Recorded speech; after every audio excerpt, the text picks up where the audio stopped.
In this episode of Testimony, a musician story presented by Soundseekers, rapper-singer Big Fil shares his Christian testimony. He talks growing up in a single-parent home in a poverty-stricken area. Big Fil shares his opinion about homosexuality in the church, the perception of women as helpmates, and Drake's Laugh Now, Cry Later video.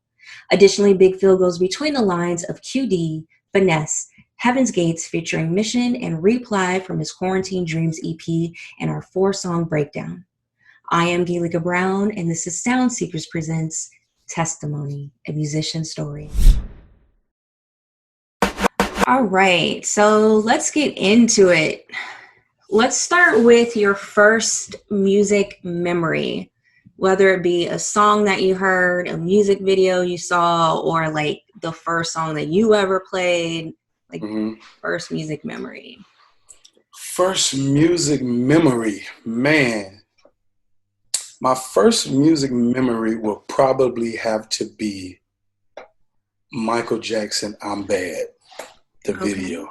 The video, yes. The first time I saw that video, I was like, this guy is the man, and whatever it is that he's doing, I want to do it. So, he's still my favorite artist of all time, of course, even after his passing. But and no one's been able to fill those shoes, and I don't think no one will ever fill those shoes. No one's filling those shoes. They be trying to put Chris Breezy on that. But I'd be like, nah. Because Michael Jackson was for everyone. Yes. Like you said, he was your first music memory. He's one of mine too. Like, I just remember, like, it doesn't matter what song it was. Right. I was getting up and I was dancing. Right. If there was a video, I was trying to imitate him. Like, you can't just sit there and just listen to Michael and just not react. So he's from everyone. Chris Brown is not for he's not for all ages. He's not. Little children shouldn't be singing and dancing to Chris Brown. No. They should not. Maybe young Chris Brown, right? but not now. Not new crap. No. So, yeah. So it would probably have to be Michael Jackson. Seeing that video over my cousin's house. I remember where I was when it came on, all of that. So did you get up and dance? Yeah, it was. Yeah, I remember the jacket, just everything, just. The fight scene, all of that. And I was just like, at that time I was liking music before, but it was just, it was just like stuff I learned in school, but that video, I was like, okay, this is it. Yeah. So, yeah. This is it. Oh, that was his last, it was his little tour that he was supposed to do, the This Is It tour when he passed. This is it. Man, yeah. I get teary-eyed talk about Michael. You can't talk about Michael, know what I'm saying? Yeah. Michael raised me for 6 years of my life, you know what I'm saying? I'm telling you, that's my guy, man. No, it's a big deal. I remember, when he died, just how the whole world felt, and everyone, because the funeral was in LA. Right. And I live in Northern California, Sacramento. My brother was a huge Michael fan, but he's also a little hustler. So he made some Michael Jackson T-shirts and drove to LA and sold out of all those T-shirts at the funeral. Wow. That's crazy. Yeah. Hey, listen, that's how you do it, man. Yeah. That is how you do it. Yep. Yes. So that's awesome. Yeah. Yep. And let's go to your childhood. Speaking of your childhood, where were you born and raised? So I'm born right here in Jacksonville, Florida. I am a Florida boy, Duval County. I know you done heard the chant before. If you haven't, Duval, that's what we do. Okay. You know what I'm saying? Yeah, so born right here. Love it,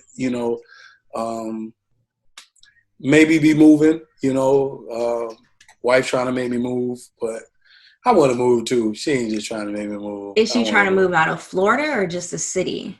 Yeah, we would want to move out of Florida. We want to move out of Florida, Where are but you thinking? we was thinking Atlanta. We was That's what everyone's thinking, thinking. yeah.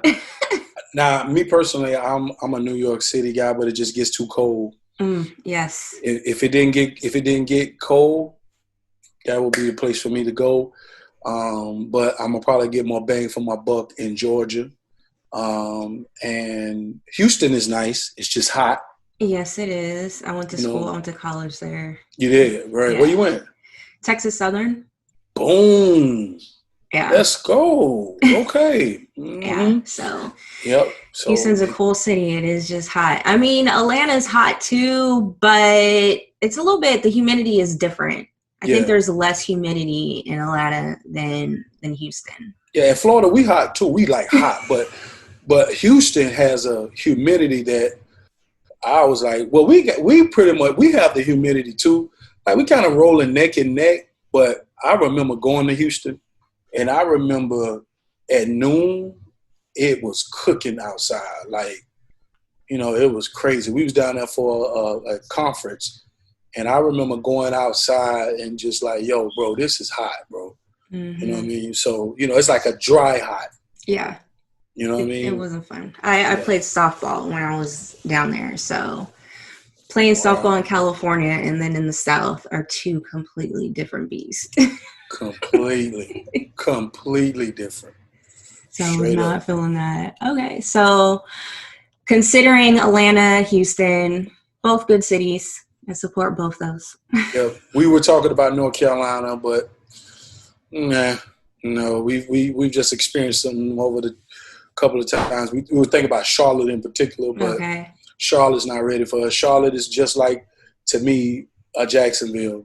It's a city that wants to be a big city, but still got little city mindset, and it is not progressive. It's a hell of a lot of conservatives that run the city, so they're not progressive in mentality. Okay. You know what I'm saying? Makes sense, yeah. You know what I mean? So, I want to be able to raise my son in an environment that he understands different views, even the view that even if he doesn't agree with them, he understands there are going to be people and there are going to be adversity that he's going to come up against, and he needs to know how to respond to it without what we've learned down here. And I mean, it's in our country, period. It's like, you either way left or you way right, and if you're way this way, you gotta hate this. Like it's a rule to hate this individual. Yeah, I be like, I don't get the hating part. I don't get the hating part. Yeah. Like, I just don't get it. You know what I mean? I really don't. I was having a conversation with my wife about that yesterday. Not necessarily we were talking about hating, but it's just that we live in a climate now where things are so just skewed, and the views have to be one way, anal. And if you don't agree with me, then I hate you. I have to speak violently against you. I have to disregard who you are as a human being, dehumanize, all that different type of stuff, and it's just crazy. So, because you can't just coexist and have different mindsets or opinions. Right, right, and I just don't understand that. I don't understand that. There's no way you can progress with people are going to be different, even if we're the same color, come from the same background, same neighborhood, people still going to think different. So, Yep. So yeah, it's not looking that good unless I move out to LA. We thought about LA at one point in time, but LA is just cost of living. It's expensive. I literally was just watching a video as I was waiting for you. Right. It was a TikTok. This guy had posted like this mass exodus from LA, and basically now with COVID and people not being able to pay rent, they had till August 1st. Wait, we're in August now. Right. They had till like a certain date, right, to not pay, but then they would have to pay everything all at once. So now it's hit that period where everyone has to pay everything all at once, and they can't afford it. So everyone's moving out, moving in U-Hauls. He's like, there's for sale signs everywhere. He's like, they're actually giving incentives, which LA never gives incentives, like, no down payment, like first month rent free. Like they're just trying to get people in there. Wow. Yeah. Wow, that is crazy. I thought about it one time, but I never really thought to that extent. I was like, man, there's a lot of people not working right now due to the pandemic, and I wonder how that's going in major cities that are extremely expensive to live in. You know what I mean? Like, LA is already one of those places where if you even think about moving, you might want to consider getting a roommate on top of not being able to, work and provide. So, yeah, but we have a uncle out there that's in the movie business.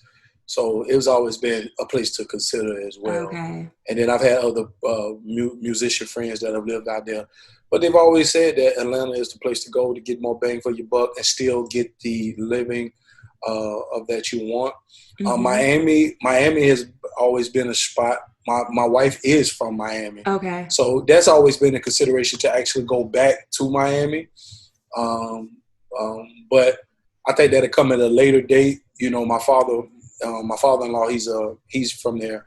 My wife's father, he's a pastor down there. So, I wouldn't mind, later in life going down, helping my father, run the church, help lead, or joining down there, But they are LA. They are LA when it comes to like cost of living. Yeah, it's crazy. Yeah. So, sounds like you're leaning more towards Atlanta. that's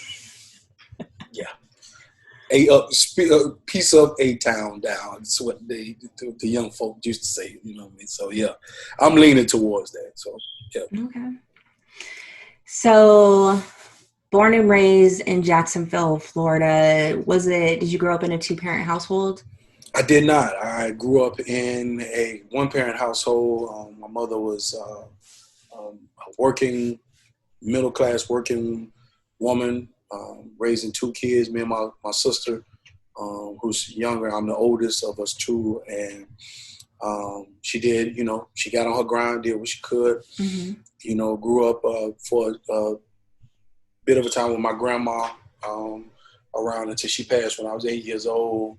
And then after that, you're 8 or you're 9, 10 years old, my mother working hard, you become what you would consider the beginning stages of those millennial latchkey kids. So I'm like a millennial, but I'm like the top of those, you know what I'm saying? Yeah. Late 30s. So, and had to stay home and while my mom worked and did her best to take care of her. So, definitely, tough times. Anytime you don't have both parents in the home, you're always going to be faced with challenges, but that doesn't mean you use those as an excuses. You can still be the best you can be. So, yeah. And was the household Christian? Coming up, yes, we were. I'll say this: we were very. My grandmother was a devout Christian, and so she brought her children up in believing in the Lord Jesus, understanding the importance of making Him Lord of your life. My mother always had a religious, viewpoint and understood what Christianity was. And then she became a Christian when I was around about 12 years old. So I won't necessarily say I grew up in a house per se that was just Christian. We had Christian views, but there was times where we were not living like we were Christians. You know what I mean? Yeah. So, yeah. Okay. So, I mean, that's standard. I think the majority of people I talk to, including myself, grew up in similar situations. Yes. So when did it connect for you? When did Christ become real for you?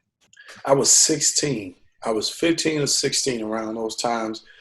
And I just, I was a young man that would love to do music. I had, like you said, like I told you, once as early as a child, I always sung, always did things. I even sang in church when I was, 11, 12 years old, but I didn't consider myself, now me knowing that I was a Christian. I just like to sing, and I was liking to sing because it was girls going to the church and they like to hear me sing. So, you know what I'm saying?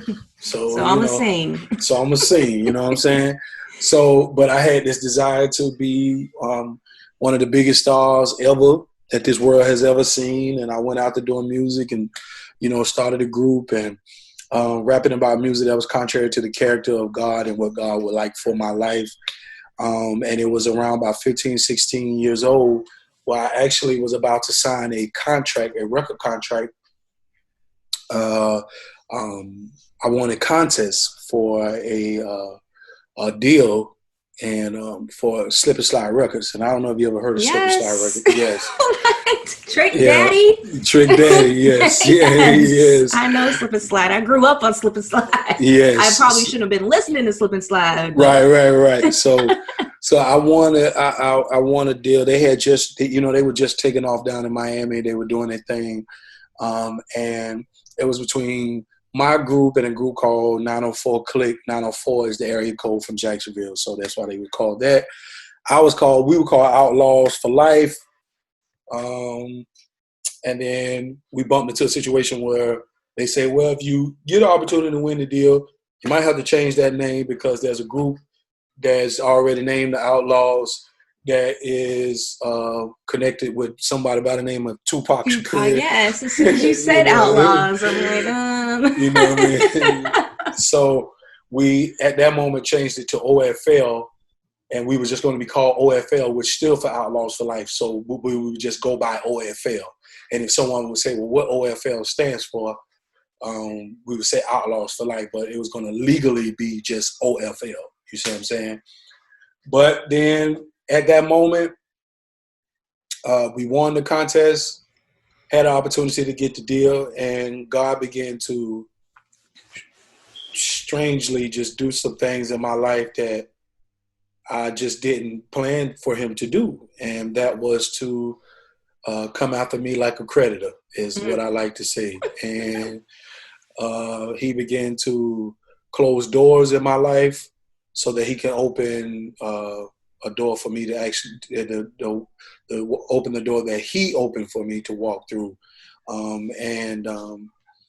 I ended up leaving my group. I ended up having to tell the group, I was just like, bro, I don't know what it was. I started listening to church music. It all happened without, like, so we won this contest, and it was like, all right, so we're going to bring a guy by the name of Billy Plummer, which goes by Bigger Rankers, who's right here in Jacksonville. He's an AR for Slip and Slide Records. We're going to give y'all a couple of weeks to get your business in order, get a manager, all that, yada, yada. In those couple of weeks, God began to just, wow. He was like, nope, no slip and slide. No slip and slide. And it was going to be a Slip and Slide Def Jam South deal. What? That would have been nuts. Yeah, so Def Jam South had just come into play. Scarface from Houston had became the president, and it was supposed to be great. It was supposed to be this great thing that happened, but none of those Slip and Slide and Def Jam South, they don't exist anymore. They don't exist anymore. Yeah. And and I tell people all the time, I don't know what the plan was. What Slip and Slide plan was for me. I don't know if they were just going to sign me to be a writer. You know what I mean? Because there wasn't any details in the deal. We were just like, we want to be signed. And when you're young, you don't have direction. You're not educated on the business, and all you hear is that I'm about to have a record deal. You know what I mean? We don't know if they were going to get. All I know is that the guy kept saying, "I like how you write, so I think we're going to really do some writing stuff for you." And but when you're 15 years old, come on. 15. I was thinking maybe you're like 18 or something. No, I was 15 years old. 15. I mean, you had no business doing anything with Slip and Slide at 15. I know, but I looked you don't a lot know older. Nan? No. Yeah, I looked a lot older than what I was. I talked a big talk, but wasn't walking it. I was rapping about. I know how to put words together, so I knew how to. I know at the age of 15, my music sounded like music being made by a 21-year-old, and that's just, so. So how would you describe, like, what were some methods that God used to come after you as a creditor? Like, how was he really pulling on you? So I began to, I lost a good friend.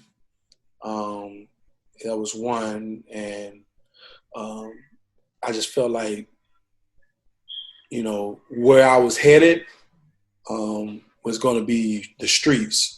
Even though my mother raised me to understand that's not how we live.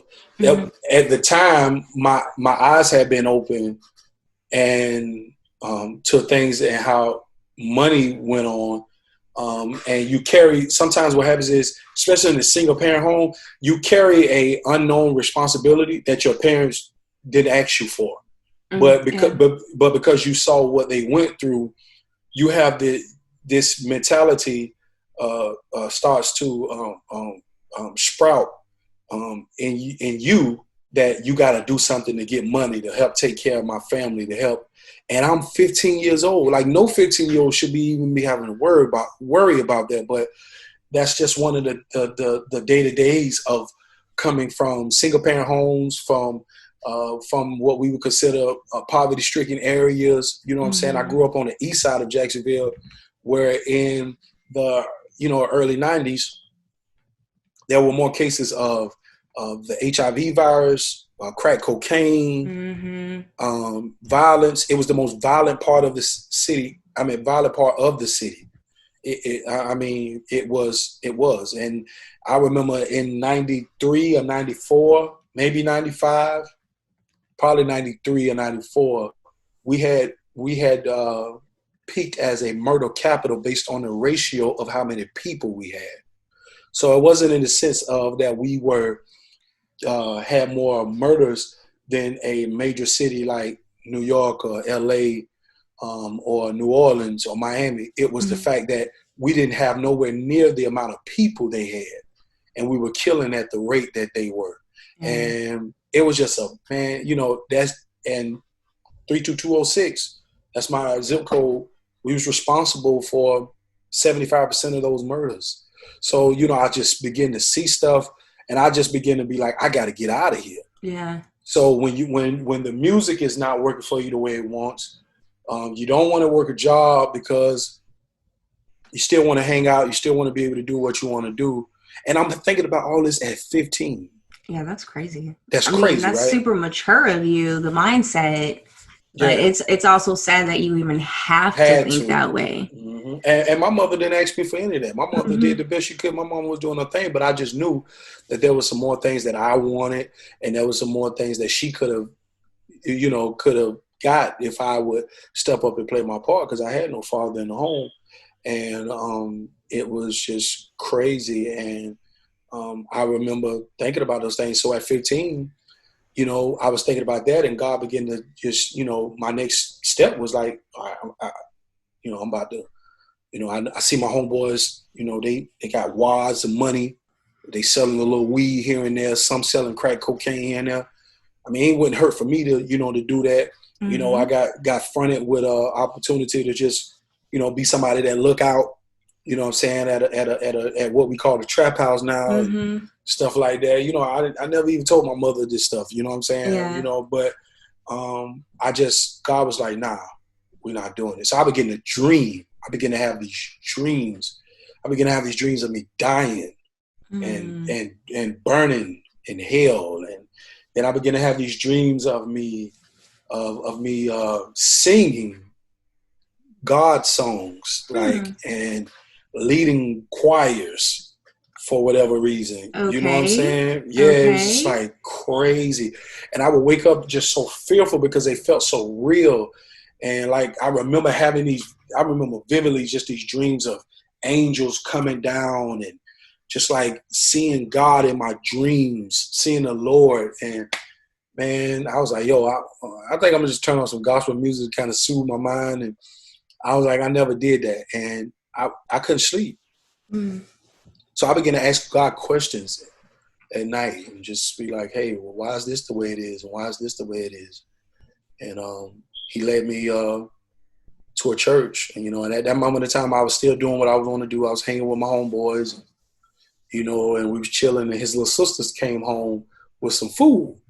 The one thing about me, I like to eat and I like girls. You heard I say I like girls and I like to eat. You see what I'm saying? So they came, I was with my homeboys at the time, and we blowing trees, getting high, and when you're high, you get the munchies. So my homeboy little sister came home and they had all these snacks, and we was like, yo, where y'all get these snacks from? You know what I'm saying? Like, so they was like, we went to this church up the block, you know what I'm saying? So we finna go. It was like, well, they closed now. They give out snacks at the end of the service, but they open every Saturday. We like, next Saturday we going. So you were going to church for the snacks? I was going to church for the snacks. You know what I'm saying? For the snacks, man.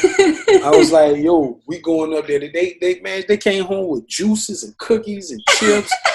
I'm talking about 3-4 bags of them joints. So I was like, yo, I'm going down for the snacks, man. I'm serious. Okay. So we went, and little did I know God had another plan for me at that church.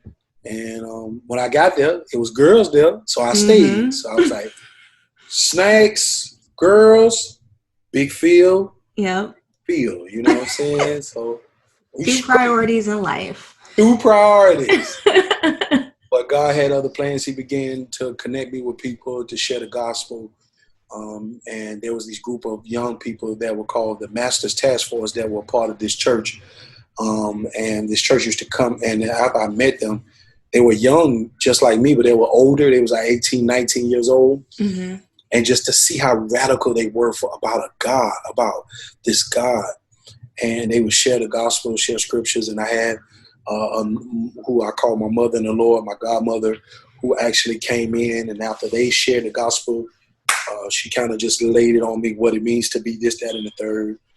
And she discipled me from there on out. And I was just like, yo, I had to go tell my homeboys, yo, I can't do this group stuff no more, man. Like, it was like, man, we finna get this deal, bro. I was like, I can't do it. And I walked away from it. And you were 15? 15. That's crazy. Okay. So you get the slip and slide deal, and in the few weeks that you had to get your music stuff together, you found snacks, girls, and God. Yes. The gospel. Yes. And girls and grub. I might write that book. Grub, Girls, and the Gospel. The life of Philip's transition to the Lord. Philip's conversion to the Lord. Yes. Yes, that's what happened. Mm-hmm. Okay. Good story. And so how does God's presence in your life look personally, outside of the music, just personally? Just, of course, family, home, I try to be a husband to my wife as best as I possibly can. Try to be faithful. Try to communicate. So, a lot of people, and me, it was me at one point in time too. I had this idea that, if I did all I could in church and for people that go to church, that gains me credit for God, but I wasn't doing what I was supposed to be doing at home for my family. Mm-hmm. So, and I just wanted to kind of change. I just needed to change that. So, of course, definitely with my family, with my wife and kids, trying to be a good example to them, a biblical example. Mm-hmm. And then, of course, at my local church, sharing my faith to friends and family. But the bulk of it comes from my family and the part I play at my local church. So, yeah, I am I'm a director of worship at my church. Okay. I not only rap, but I sing as well. So, yes. Yeah. So, yeah. Awesome. Okay. Let's move on to what's trending. And I like to look at what's trending on Twitter. So, one of the top trends are new Drake video featuring Lil Durk. Crazy. Laugh Now, Cry Later. Yes. Well, what did you think of the Crazy. video? Besides crazy. Crazy. Listen. I hadn't even seen it. I had saw the meme that they had made of Drake crying before I even saw the video. I was just like, what is this about? So I went and checked it out, and man, it's a dope concept. I saw black empowerment. I saw brothers getting together and really trying to do some things. It was dope, and the song is dope. You know, Drake he's always executed. You know, he's consistent with that stuff. So, contrary to, no, I won't even say contrary. I'll say even though I don't agree with, you know, some of the characterizations a lot of the times, he makes good music. You know what I'm saying? So, he does. I love it. Yeah. Good music and videos. And what I appreciate about Drake is the kind of the essence of the throwback music videos that Michael Jackson put into his videos at the time, and just the quality in it. It felt like a mini movie every single time. And I remember when Michael Jackson would premiere his videos on Fox. Like, I feel like it was always like a Sunday night, like around like it was either before or after in Living Color or something. Yep, before after Living Color, Sundays, Super Bowl, halftime. Like, Sundays all the time. He debuted Bad, Billie Jean, Black and White. Yeah. The Way You Make Me Feel. Girl, don't get me started. I told you. Remember the time. I remember the times. Yes. Like he did. And Drake puts a lot of vision into the visual. Yes. And that's one of the things about him I definitely can appreciate. And he does it metaphorically a lot of times. You know, like if you're not, you might take something very literal, and if you don't take the time, and then maybe 6 months down the line, you will see metaphorically what it meant, or it will be trending. It will be trendy what he was doing 6 months prior to that. He just spoke it metaphorically. You see what I'm saying? Yeah. So he does that. He does that with the music. He just he does it. I love it. I love the concept of seeing brothers get together and, you know, do what he does. One thing I can always respect about him, which I say why he's winning, he was never afraid to be transparent and vulnerable when it came to the opposite sex. He to me single-handedly changed pig-headed and chauvinistic music when it came to the woman. You know, before the woman, even though he still is chauvinistic, is very sexist and objectifying at times. I'm not gonna lie, you know what I'm saying? Like, I keep funny, he does, but there's a vulnerability as a man that he wasn't afraid to show. That most men are told, well, you don't, you know what I'm saying? You don't show that, you know what I'm saying? It's girl, whatever, get out my face. Oh, you don't want me? Okay, then bye. You know what I'm saying? And he's like, no, babe, I need you here. Like, I don't know what I'm doing without you. You know what I'm saying? And he makes fun of himself to it as well, with like the whole crying scene and talking about like, I got to get my warrior spirit on. Like, he makes it's just fun like, of himself. it's just got to be a bit of warriors. Like, bro was like, where are you sure? I mean, we right over here. You know what I mean? It was crazy. You know what I mean? And even like little stuff, like, I don't even, when he was like under the water punching, right? Yeah. Like, I didn't realize I was homage to Muhammad Ali being underwater. And so he'll do little stuff like that. Him wearing LeBron's like 2003 all white, like oversized draft suit. Right. And he pays homage to his favorite people. He's not, you know, afraid, or he's not closed-minded, and he's cool with giving props. You know what I mean? He admonishes his idols is what I would say. You know what I'm saying? Yeah, he does. I don't really see a big issue with that, other than them being an idol itself. But and, you know what I mean? But he pays homage. I pay homage. Which you should, and give people their flowers. Absolutely. Give them while they're alive, folks. Please, yes. Okay, cool. So, new Drake. Another thing that was trending, I haven't seen it, but it's Project Power. I guess Jamie Foxx has a new movie that came out on Netflix today. That's crazy because I just saw the cover. I was looking Okay. for a new movie, and I saw it. I was like, I never heard this. So it was this girl and Jamie, and so I haven't seen it. So I'm Yeah. going to go watch it because I just saw it when I pulled up my Fire Stick. Yep. Yeah, the trailer looks pretty sick. Has also Joseph Gordon-Levitt, one of my he's a great actor as well. But the whole concept is there's this pill that will give you power for 5 minutes, just Wow. absolute power, but you have no idea what the power is going to be.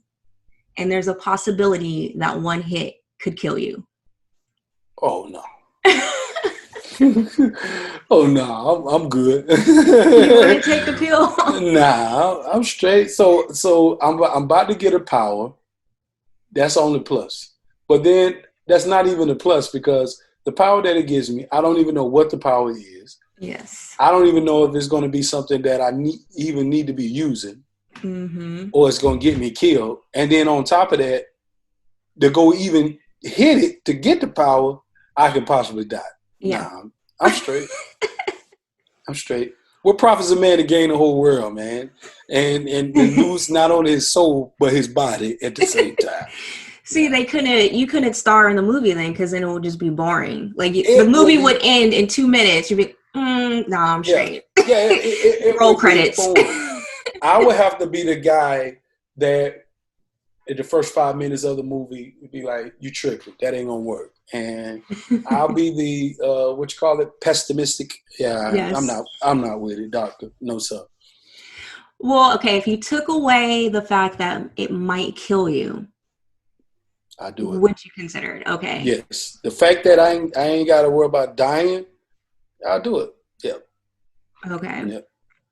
So it looks like there's like some scenes where like they need power. Like it's like survival. I think he's like trying to get his daughter or something, right? So, but what if you're in like this crazy fight scene? You know you're going up against possibly death, and you take this pill. You have no idea what the power is, and what if the power is like I don't know, something completely useless when it comes to like fighting for your life? Yeah, that's another thing because I'm just like, I got to figure out a way to make this power work for me because if I don't, then I'm back in the same predicament that if I would have took the hit to die, you know what I mean? So yeah, hopefully, if it's not helping me physically, it's a mind thing, and I can maybe shut his mind down while he's about to attack me or chop my, tear my head off or something, and just begin to put little flowers. Maybe I can make him more emotional and calm him down. Hypnotize him and start say, crying and thinking about like his grandma or grandma, something. yeah, just put a whole bunch of little babies in his mind or something like that. Yeah, something along those lines. But I think I'm gonna check that movie out. I'm gonna go see what it's about. It sounds interesting. Definitely want to check that out. All right. Well, let's move forward and go to music. Great. And how did you even start with the music? We know you liked Michael Jackson, but how did you actually start writing and get into singing and rapping yourself? Man, so I had a homie, the same homie who Little Sisters came. We were, you know how you go to school and you just make jokes of each other, you beating on the desk and you cracking jokes. We were good at doing that. We were good at ranking. When you come from the hood, you gotta know how to rank because what I'm saying, somebody gonna get on you and you gotta know how to get back. You know what I mean? So because you might not have the best pair of shoes on and you gotta know how to rank to keep people off of you. You know what I'm saying? Your fit might not be because whatever the situation may be. So we just used to just clown a lot. And it went from clowning to us grabbing people gravitating to us doing it. And before you know it, he signed us up for a talent show to do a song.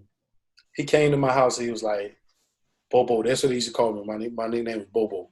Okay. And they used to be like, he used to be like, Bobo, we gotta do this talent show, man. We can win this money and everything. I was like, bro, I'm not rapping nothing, bro. You can forget it, bro. I play sports, doctor. That ain't what I do. And he was like, I'm telling you, man. I'm telling you. You see how they was. You see how they was about us. You see how the girl was about who was on the back of the bus. Because we used to ride the bus home and we used to do the same thing. We used to beat on her and just rap silly stuff, just say stupid things out of our mouth. And he wrote this rap and we did it. And I was like, all right, because he's my dog. We did the talent show, won the talent show. That's crazy. And we was in middle school at the time. We was like 13 years old at that time and won that joint.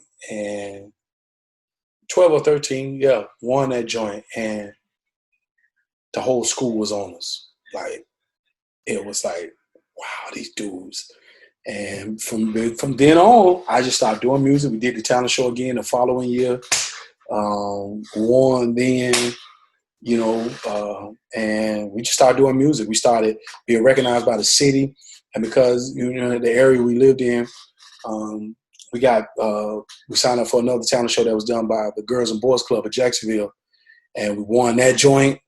And then they set us in front of city leaders and executives in Northeast Florida, where I was, I had to sing a Just Say No to drugs campaign and rap. And from then on, we were just like, yo, let's do this. So, Wow. And that's how I started doing music. So it went from you just messing around, ranking on the bus, to actually winning competitions. Because it was the attention. Now, at that moment, I still wasn't set on, this is something I can make a career. It was just like, I think I'm going to do this. I like doing this. I already liked music anyway. I was a music head. I just wasn't doing music. You know what I'm saying? But I loved attention. I love to dance. I love to sing and rap. I liked attention. So if you give me attention, I'm going to keep you entertained. You know what I'm saying? That's how I was.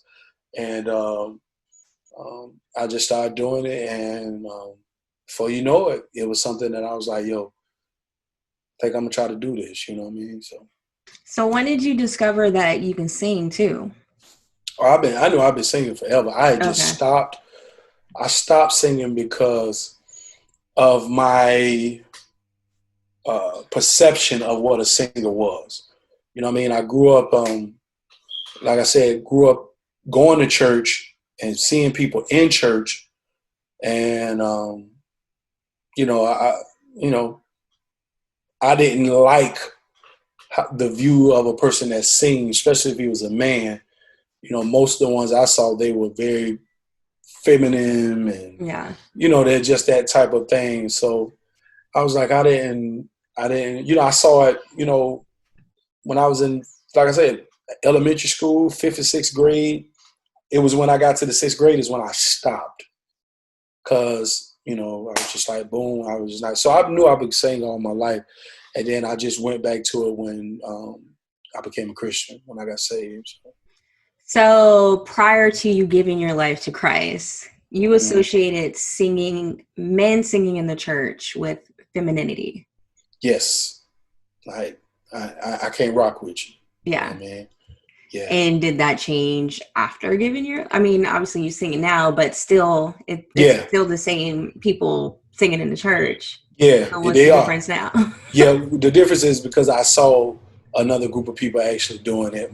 I was able to go and see something else other than what I saw in the little Baptist church that, my mother used to take me to. You know what I'm saying? Well, one of my favorite people, when I was going to the church, he was the musician and he could sing, but I knew he was feminine, and I knew, you know what I'm saying, he was attracted to the same sex. And, where I grew up, I always grew up, my uncles and, cousins tell me, no, that ain't how we get down. So I just equated that with that, you know what I'm saying? I was just telling my wife about him the other day.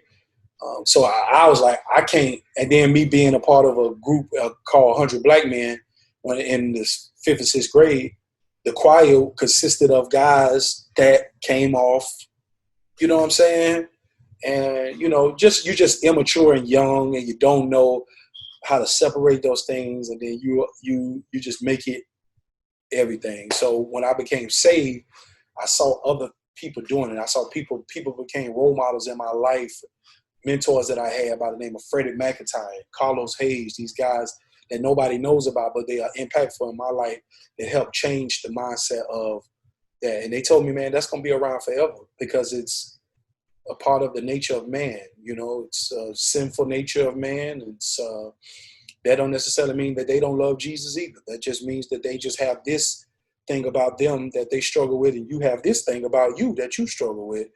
And, they kind of opened my eyes to that. So, but it's also like, obviously they can't hide who they are, but it's not talked about. So it's like no one talks about who they really are. They can't hide it, but at the same time, they can't fully be who they are. They can't fully be who they are because if you do, there's a chance that you'll be excommunicated, ostracized, all of those, oust, you know what I'm saying? So many different things. And I think we are resulting in our ignorance and the choice to not deal with it. What you see now going on in church is a direct result of us not taking young men in and saying, listen, I can walk with you through this. You're still somebody that God loves and respects and wants what's best for you, regardless of what's going on in your outer appearance. I want to help change your soul. I want to help change what God says about you according to Scripture. And I think we were more concerned about us being uncomfortable as opposed to helping. So now you got people that are unashamed about their lifestyle, and in a sense of not even the femininity, because, listen, femininity is not in my age now is not even my problem. My problem is people practicing sinful nature and validating it through God. And that's any type of thing. That can be, heterosexual sex outside of marriage, fornication, that could be adultery, that could be all these different things. But I know we see now a validation that's being stamped, not only just in what I would consider Black church, but church period, where it's cool to be someone that's homosexual, and God is all right with it. God is all right with you. He's not necessarily all right with what you do. And because we didn't reflect God's scripture in that, is what we have. So, yeah. All right. Okay. Yeah. So you currently lead worship at your church, and you still do your own music, but also I interviewed Brinson not that long ago, and he was saying like you played a major part in his last album, I think like a few of his projects. Do you have like those type of relationships with other artists? Like, are you really like the kind of behind the scenes guys that people don't know your hands were on a lot of music we listen to? Yeah, a little bit, not a whole lot, but a little bit. Yeah, Brinson is my guy. That's my brother, and he, he believes in me. I was the first artist Brinson ever tried to sign.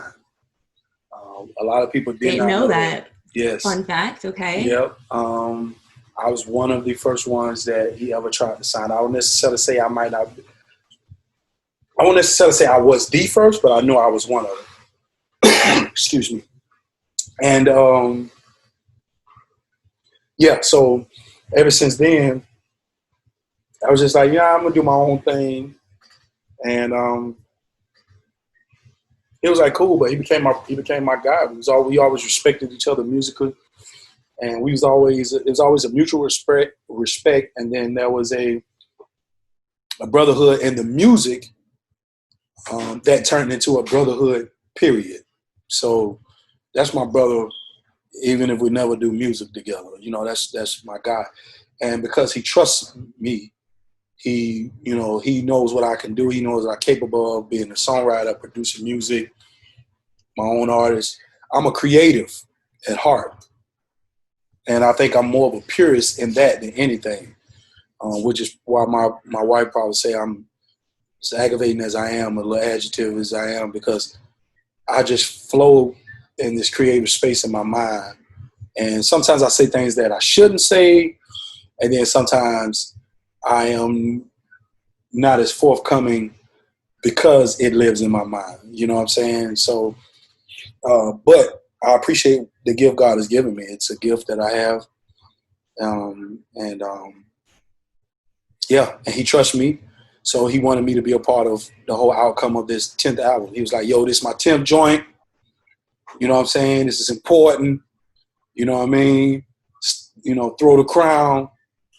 So he showed me the artwork. He showed me the concept of what he wanted to do, and he talked about, man, 10th album. What am I doing? You know what I'm saying? And I was like, bro, just celebrate the fact that you got 10 albums. Do you know how hard that is to do? Do you know that there's so many people that will not make 10 albums? Do you know how much money it costs to make albums? And you've made 10 of your own. That's not including your other artists. I was like, man, take this moment to not only brag on what God has done through you, but to celebrate what God has done through you. And let dudes know, hey, I'm still on giving Jesus glory. You know what I'm saying? I'm still on making sure that you know that He's King of Kings and Lord of Lords. There's a lot of dudes that started off, but they not. So that whole throw the crown concept came from there. Okay. And let's talk about your project, Quarantine Dreams. Yes. And the decision to put that out. So, Quarantine Dreams just came from me sitting in the house. We was in pandemic mode, you know what I'm saying? Pandemic mode, excuse me. And I began to have my eyes open to things that I took for granted. And so I just wanted to express it through music. That's the way I communicate. The best way I communicate is through music. My wife has done a great job of getting me to talk more. Thank you, Jesus, because I wasn't a talker. I just internalized and I spoke through music. But she ain't no jukebox. She needs to be talked to. So I tried. I've got better at that. But that EP itself came from me just watching what was going on during that time, and I just began to write these songs. I was like, well, people are sitting around, and people are probably going through some stuff. They don't know what they're going to do. They don't know how they're going to go about taking care of their families. They don't know, where the next meal may be coming from. They're fighting because they're stuck in the house with each other. It's more room and space and opportunity to get to bicker, to moan and complain. And we was having so many, so much being fed to us media-wise of fear and turmoil and what if and where's our future. And I just wanted to kind of, approach it differently and change the outcome. I'm always about giving people hope. So I was just like, yo, let's turn these negatives into a positive. And in the midst of me doing that, God began to show me the things that I was taking for granted. And it's like, listen, you got a great wife over here and sisters that I saw my wife have to go from being someone that was, Ain't never taught nobody day in their life to becoming a teacher, sitting home with our 5-year-old, 6-year-old, and having to sit home with him and while I go to work and, become a teacher. And I saw sisters of mine that work in the medical field, how they had to put their lives on the line with a viral disease that we didn't know what was the outcome. And we just knew it was people were dying. They suited up every day. So that's what songs like Bad Bad came from. So many others. And, I wrote this project was strictly written from other people's points of view. And it may sound like it was mine, but it was other people's point of view. It's consisted of people around me. So. Okay. And the decision to make Bad Bad a video and do the merch, and I'm assuming it's the single, like why choose Bad Bad? Because I just wanted to pay respect to ladies in general. I think you all are some incredible people. And next to your snacks. Yes. Yes, next to the snacks. Yes, you know what I mean? I think women in general are just incredible gifts to the earth, not just to men. And I had to learn that. I got a pit bull of a wife. She don't play the radio with that type of stuff. You know what I'm saying? So she's always challenged me, even in my dogmatic and pig-headed behavior. You know what I'm saying? So it's always been something I've had to deal with at least for the last 10 years of my life because she's been in it. You know what I'm saying? And now I'm starting to come to grips with understanding that it ain't so bad after all to let them take the lead and shut your mouth, Phil, and learn. You know what I'm saying? Let's put that phrase in gold. It's not so bad to let them lead. Yes. Just shut your mouth. Yeah. It's not so bad. It really is not so bad. Matter of fact, they are what God says. See, it was crazy. And I told one of my homegirls. I think I told one of my homegirls or my homeboys. I was having this talk with somebody. God characterizes you all as, from a Bible standpoint, a helpmate, right? And I think men we just misconstrued that so many ways, because when we hear helpmate, we hear help me be great. Okay. You know what I'm saying? Yeah. Help me. Yeah. Be great. And therefore, what happens is with the word help, when we don't understand what that actually means, and even when you don't understand what it means from a Greek standpoint and what God intended for it to mean, and what was the importance of pulling her from the rib, like she being one with me. When I don't need your help, I don't need you. And that's what a lot of society and the culture, American culture, I would say, or culture, period. You see it all over the world. Say, okay, well, women, you can help me do this. You can help me in the bed.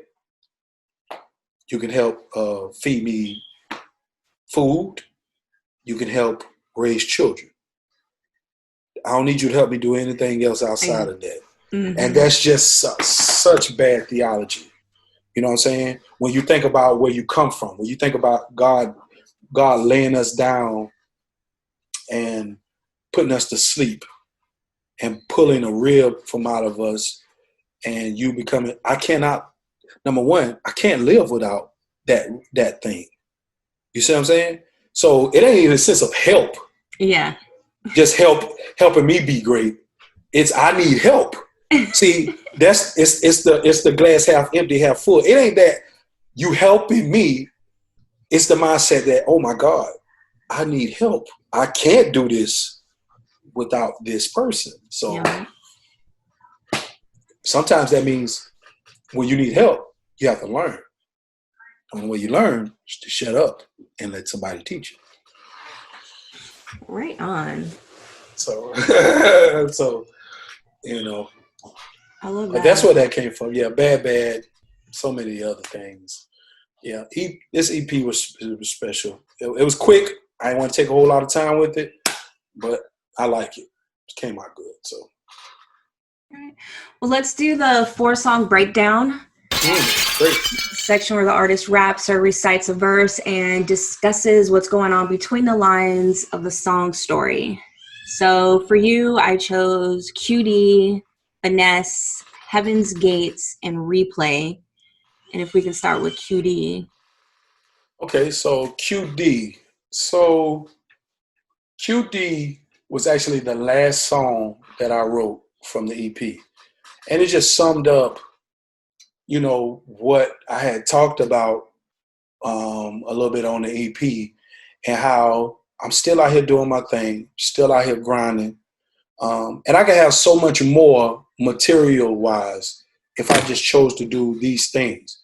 And I just wanted to really brag on not only how good God has been, but let y'all know what time it is, man, from a standpoint of, you know what I'm saying, you better tighten up and realize that I'm that guy. You know what I'm saying? Not in the sense of I'm better than you, but I know what God has done in me. And I want to make that proclamation amongst the earth. And, that's why, I put in the song, I said, they say if I put down Jesus, and start making him twerk, I could be rich. If I start making him twerk, you know what I'm saying? But I got too many nieces, you know what I'm saying? If I would just put down Jesus and start making him twerk, but I got too many nieces. So I got an Uncle Baby, you know what I'm saying? I got a niece that I call Uncle Baby, and I got a JV, and I got a Lyric, and I got a Jordan, and they love Big Fil. They love Uncle Phil. I can't afford to look those babies in their eyes and know that I'm putting out music that makes them second-class citizens. You see what I'm saying? I can't live, me purposely, I can't live with that. Yeah. So. Well, I know you said it was the last song you made, but it's the first song of the album. And I thought it was just like the perfect way to start the project. Yeah. Especially, I mean, it was the first project that I've heard of yours. So it was like, okay. Like you grabbed me and I'm like, okay. I'll keep listening. Yeah. That's dope. I'm glad you got introduced to, quarantine dreams, you know what I mean? Yeah, but yeah, it was a powerful, and the beat, man, when I heard the beat, when my guy sent me the beat, I was just like, oh, yeah. I got to flex on this. Yeah, it goes hard. Yeah. Appreciate it. Thank you. And then Finesse.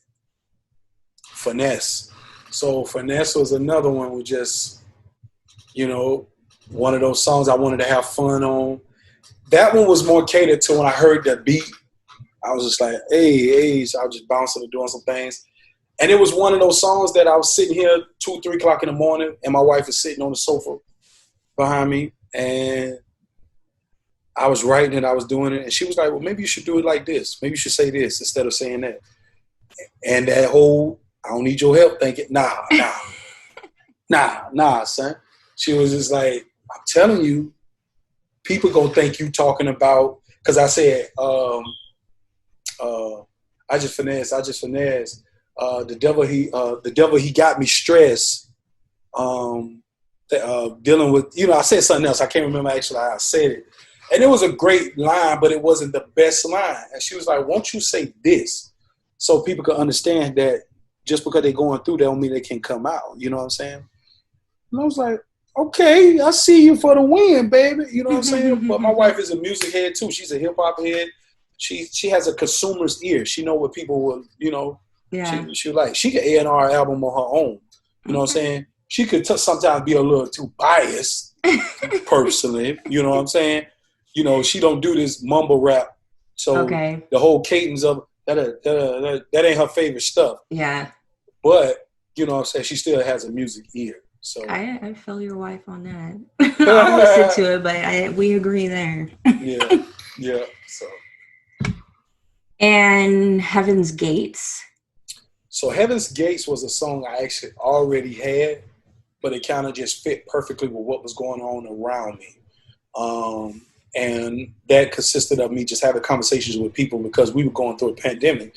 And we was like, bro, what the heck is going on? Like, where are we going to end? What is this going on? And we began to have a conversation. I began to just have conversations with people about how important it is to make sure this inner man is at peace with God through Jesus Christ, and how it's important because they talk about a virus that's viral. They don't know if it's in the air. People dying from it. You could be the next to get it. Fear is everywhere. So once you get it, it's like, oh, my life is over. You know, and who knows? It's been a tough year. I've lost a lot of people due to this disease, to COVID.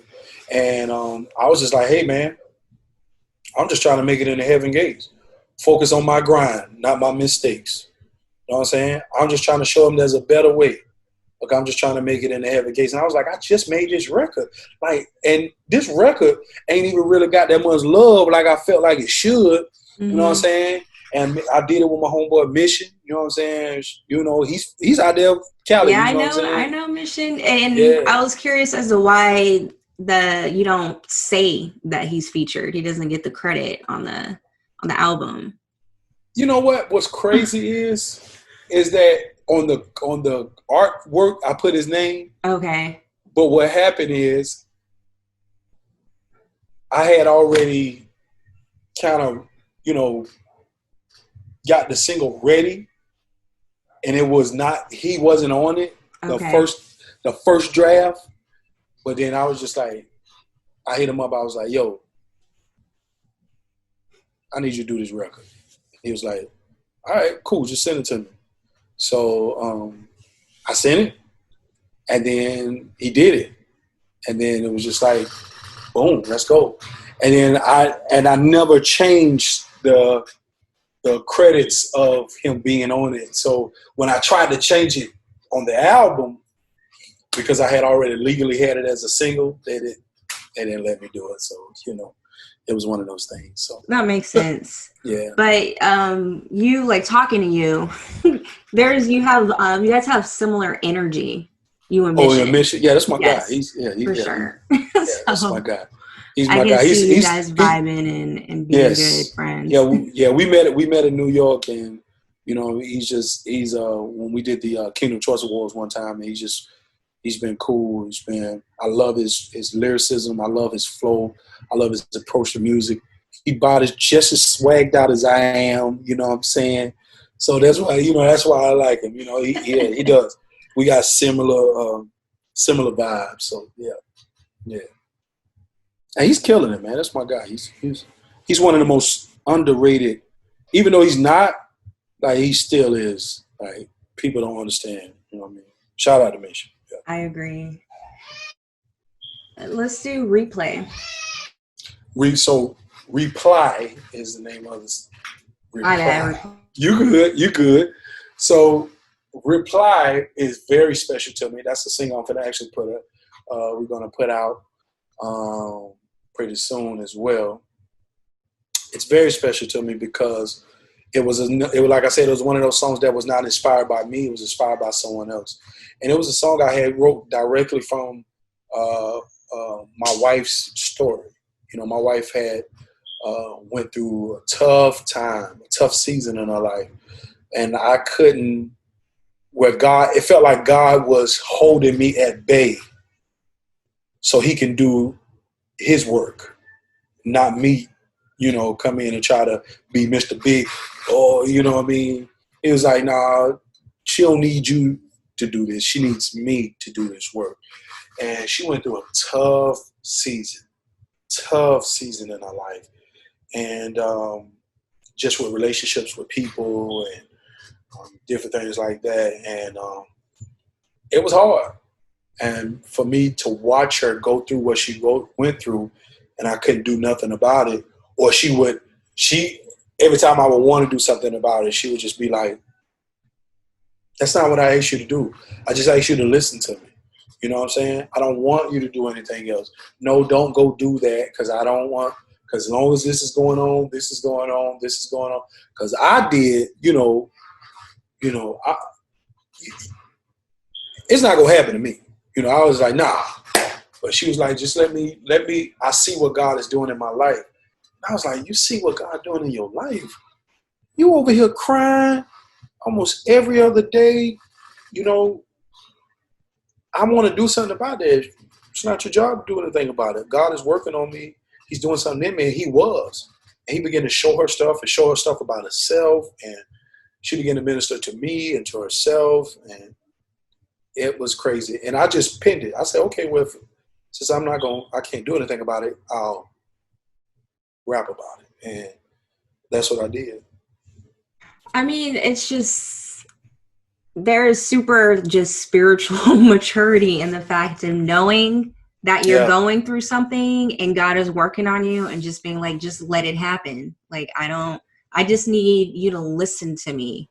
Let God fix it. Like, that's just crazy. That's just crazy. Yeah. And that's where the whole chorus came from, reply, because it's like waiting for him to say something. We want to fix something all the time.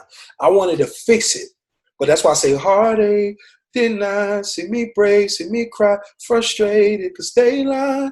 Why should they pass me by? But one thing I realize when I pray, it will be all right if I just wait for your reply. You know what I'm saying? So it was just like, man, it struck a chord in me. It's a song that makes me cry to this day. But That's deep. Kudos to your wife. Your wife sounds amazing. She is amazing. She keeps the boy in line, because if it wasn't for her, it would be grub, girls, and the gospel. Right on. Yes, the 3Gs. The 3Gs. Man. Yes. Right. So how does God's presence look like in your life musically? Oh, man, 24/7 inspired, writing in my mind, worship, rap. It's just crazy, the stuff that God has been doing in me in this pandemic. Like, I talked about everybody else on the project, but, it's been some pressure being bust when it came to me. And my next project that I'm dropping this fall, probably around October, will be more about the story of me coming out of things and what he's done for me and in this season. It won't be Quarantine Dreams Part 2 per se. It'll be called something else, but yeah. So, but yeah, he has been liberating me to not care musically, just to let go and to do what I do. And if people like it, great. If they don't, who cares? I hold man's heart in my hand, God, and I take you where you need to go. So that's what he's been doing musically in me. It's been an amazing journey, though we've come encounter with so much pressure and so much of fear and just the unknown. I lead worship at my church, and we have nobody sitting in these chairs. I call it Red Chair Church of God.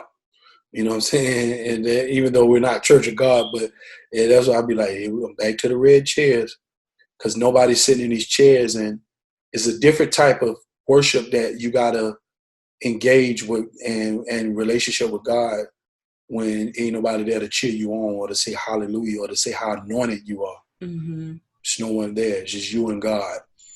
And it's been a ride. And I wouldn't have it any other way. I don't know what's going to be the outcome of this. I'm still a little afraid, which a lot of people don't like to say, but I'm just keeping it 100. But I'm going to be led in God and trusting what he wants to do.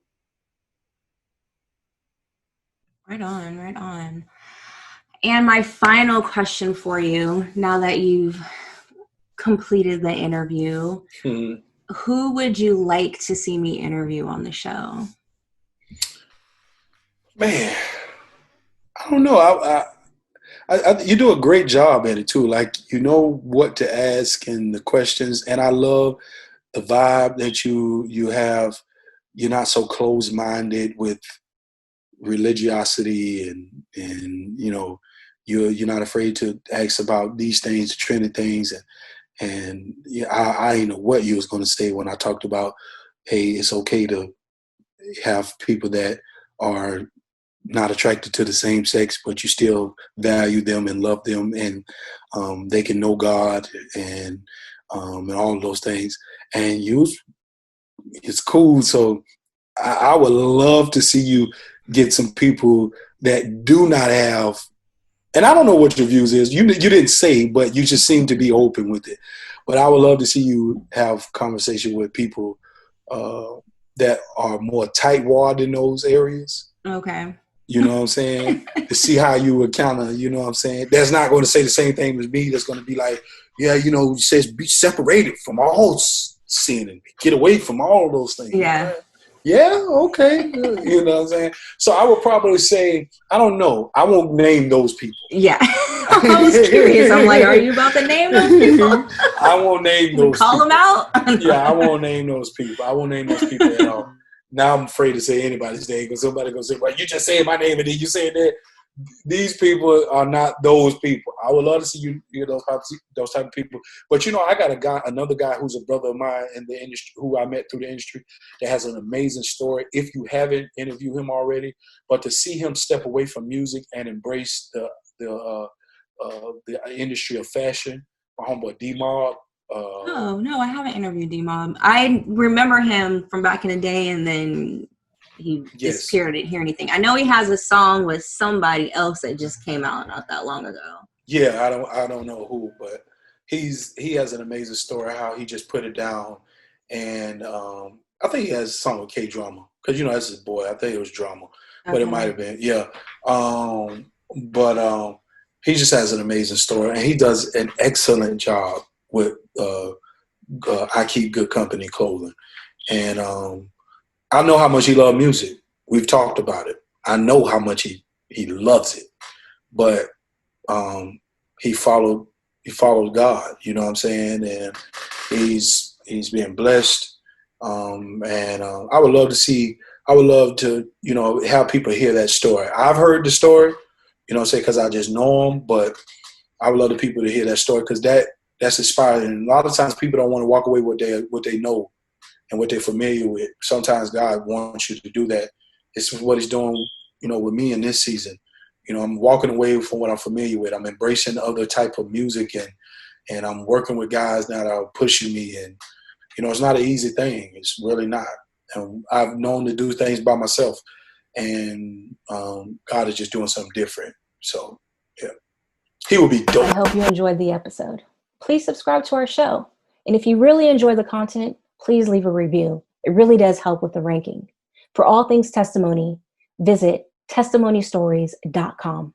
Until next time, I'm Gilika Brown, the music lover constantly seeking positive music.